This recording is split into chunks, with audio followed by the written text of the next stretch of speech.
Listener says 2 adults, 2 children, family room in Westport for July for 1 week. They wanted €2,700 rip off Ireland again. Conor Pope in the Irish Times today wrote an account of 2 recent staycations. He said that for a family of 5 people who went to Kerry for a couple of weeks, it set him back almost, get this, €10,000. €10,000. He wrote 2 rooms in 2 hotels accommodating 5 people over 6 nights, booked at the last minute, as well as evening meals in the hotels, and 4 of the nights came in at a pretty eye-watering €2,800. One of the hotels was lovely, one of the hotels was not as good as it should have been. Just 2 average meals out without wine over the course of 6 days for 2 adults and 3 children set us back €270. As I paid for each of the meals, I couldn't help but wonder what fabulous meals we could have had in Italy, Spain or Portugal for that price. Sarah Slattery from travelexpert.ie. I think that experience is one that many people have had by staying on holidays in Ireland. Why so? Yeah, Matt, thanks for having me on. I think it's all really relative, and I think there are some places that are obviously charging more than they should. But I think, in fairness, overall, I don't think we're really comparing like with like there. I did read that article, and in fairness, Conor stayed in a fabulous house in Kenmare for 2 weeks. I know most people's family staycations probably wouldn't be a sort of a luxury house in Kenmare for 2 weeks. And he also booked the 3rd week last minute. And he also included a roof box, which he paid €850 for, and wetsuits and all sorts of things. So I think when you read through it, there's a lot more to it than the headline. And in fairness, he itemises all those things. But I think overall, most of the people I've spoke to have had fabulous experiences.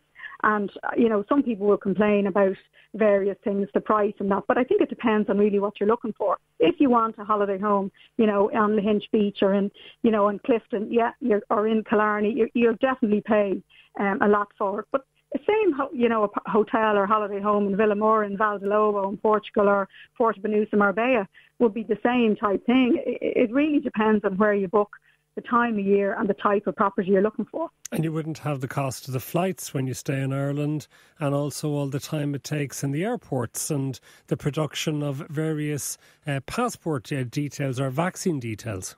Exactly. And when you look at the cost of living here, the issues the hospitality industry had of getting staff, people still on cut payments, all of that, to try and factor all that in. And, we're definitely, I think we're paid about 25% more than what the minimum wage would be in the likes of Spain or Portugal. So we've a lot of things to factor in. And, we don't have those high-rise blocks of one-bedroom apartments that families, squash into in Albufeira or Mallorca and places like this, and are quite happy to do that because they're at the beach for the week. When we have a staycation in Ireland, we tend to want, larger rooms in case the weather isn't good, or we want the facilities of the hotel on site. And, what we look for from a staycation is different, I think, to what we look for when we go abroad. So, we have to it's all about balance, really, and we have to take, as I said, both things in. Especially it's also the time of year here. We really just have those 2 months of July, August. So I suppose hotels have to try and, make up for the rest of the year when, particularly at the moment. If you say that they have to make up for the rest of the year, then they're doing so at the expense of their customers. And are they also taking advantage of the fact that the Irish were sort of almost prisoners on our own island, and they were then charging them because they couldn't charge foreigners, especially Americans, those rates? Well, I don't think so. I think if you look at the price for the autumn breaks, if you try, you can get a hotel now.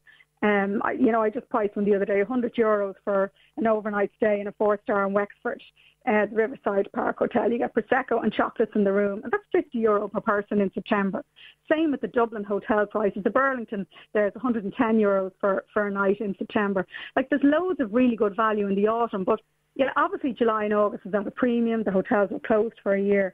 So, I think, and sorry, that's not just an Irish thing. If you looked at the prices in Portugal and Spain this summer in July, August, they were way up on what they would have been in 2019.